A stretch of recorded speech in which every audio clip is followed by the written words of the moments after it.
One is famous for its consumer technology products, and the other as being the biggest social network. At first, it seems that Facebook and Apple businesses don't have much in common and that they don't have conflicting interests. Facebook can just run on Apple devices like any other app, right? Wrong. Facebook and Apple are on such a collision course that Mark Zuckerberg even called Apple one of their main competitors, while Tim Cook, Apple's CEO, heavily criticized Facebook and decided to inflict damages right into the heart of Facebook business model: advertising. In this video, we will see what the beef is all about, why exactly is Apple attacking Facebook, and how this might potentially extend to the whole internet as we know it. And if you want to see an actual fight between Mark Zuckerberg and Tim Cook, stay until the end, like, no joke. But before we continue, the contents of this video are locked by business disruptors. If you want to watch the rest of the video, you need to smash the like button. Bam bam bam, like this. Thank you.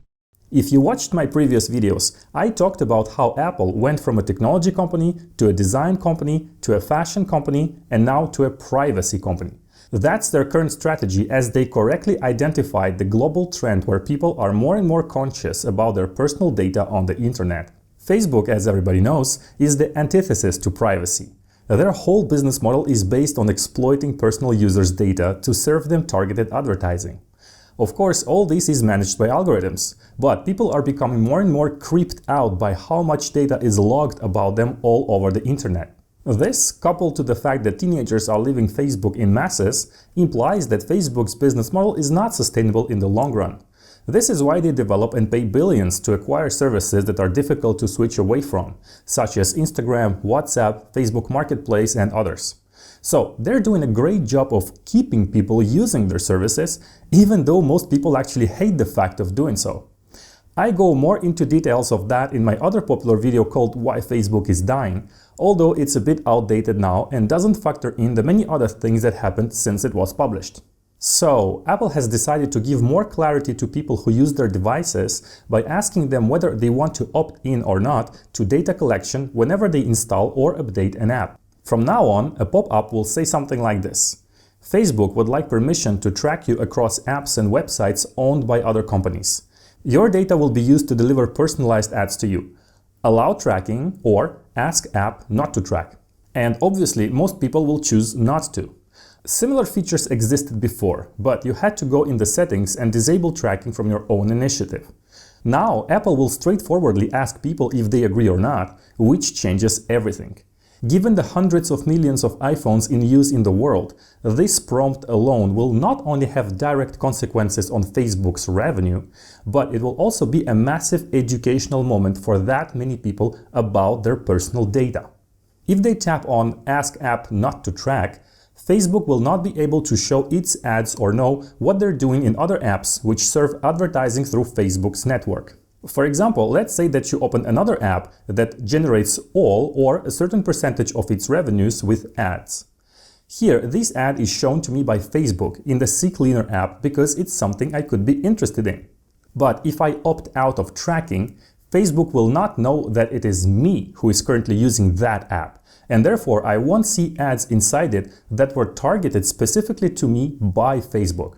Instead, I'll see non-personalized, contextual ads for things that people use CCleaner might potentially be interested in. Of course, this doesn't affect ads inside Facebook itself or its other properties, such as Instagram, because you are logged into all of them with your Facebook profile. It's tracking between apps that will be broken at this stage. This will have two potential consequences. First, Facebook will likely lose a certain percentage of its revenues, which comes from its audience network. But for a company of this size, even a small percentage can already reach billions of dollars and have a huge impact. Second, app developers that generate most of their revenue from ads will also experience a huge drop. They will still be able to deliver ads, but this will be way more generic and not at all based on anything that Facebook knows about people. These kinds of ads cost less than targeted ones because they are less effective, which explains the expected decrease in revenue. Now, everything that I just said is speculation because these announced changes in iOS 14 by Apple freaked out the online advertising industry to such an extent that they might force Apple to take a few steps back. And the change was already delayed for that reason.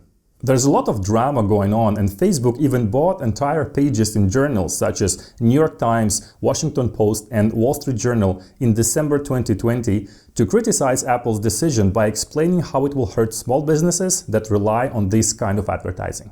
The problem for Facebook, though, is that no one takes it seriously anymore.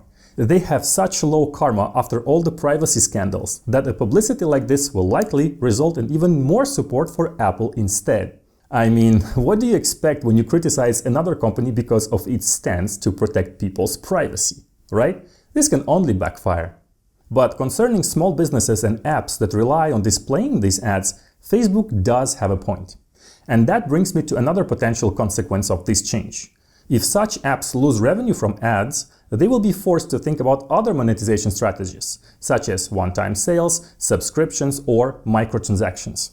Instead of using something for free while being bombarded with ads, you'll pay for it one way or another. These changes already started happening naturally a long time ago, as with journals and newspapers, for example. Most specialized media now require you to subscribe to a monthly plan to keep reading them, and they cannot survive on ads alone, nor do they want to. The same will happen to a certain extent with apps when Apple will go ahead with this change. Again, they will not lose all advertising revenue, but a good chunk of it, since it will still be possible to display ads inside these apps, but they will not be as efficient as before. But here's the biggest catch. Apple takes a 30% cut on all transactions of digital goods and subscriptions on the App Store. So if more apps move to such a model, Apple's revenue will increase.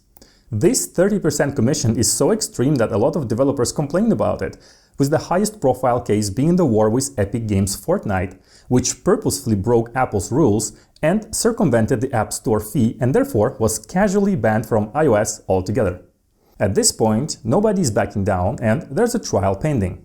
Epic claims that App Store fees are a ripoff and that Apple is abusing its dominant position, while Apple defends them as being necessary to offer a safe environment for developers and users. But because of all the pressure, Apple actually made some concessions and promised to lower the cut to 15% for small businesses which earn less than $1 million per year. Therefore, the move against Facebook in particular and ad tracking in general brings only advantages to the company.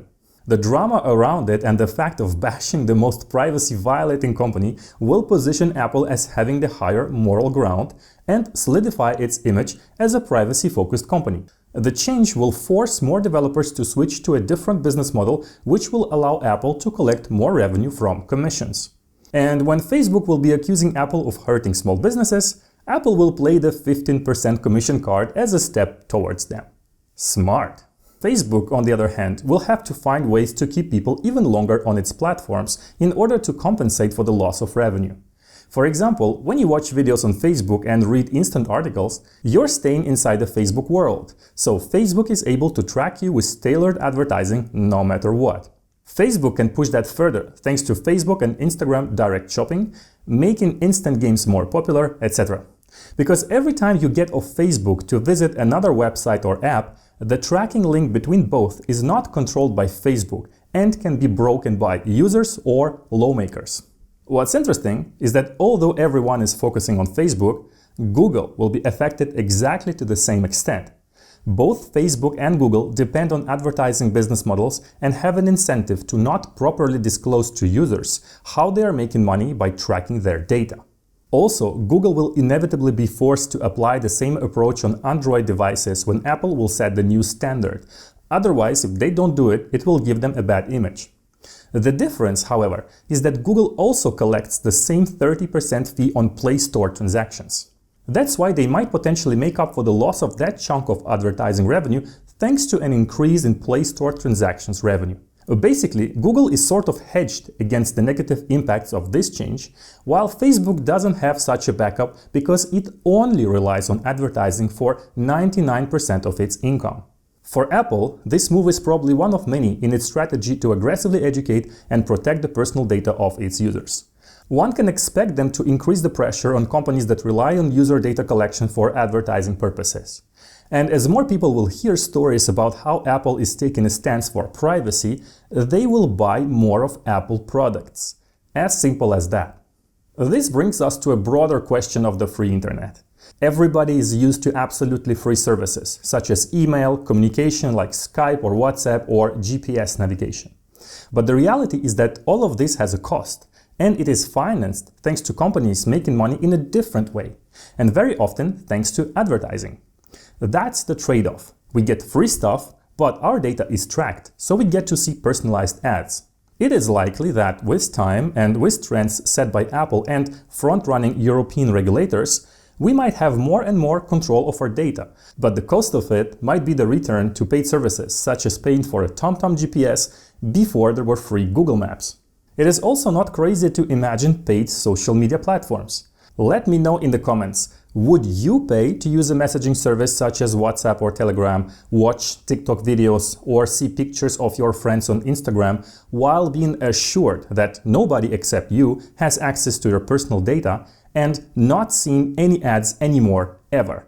Or, if you use Samsung products, do you consider paying more and switching to Apple now that it is positioning itself as a privacy champion? One interesting case to watch is YouTube Premium subscription performance. Everybody watches YouTube videos, and everybody is equally annoyed by YouTube ads, just as I'm sure you were annoyed by ads in this video. However, you can pay about $10 per month to get rid of these ads forever. Can you imagine?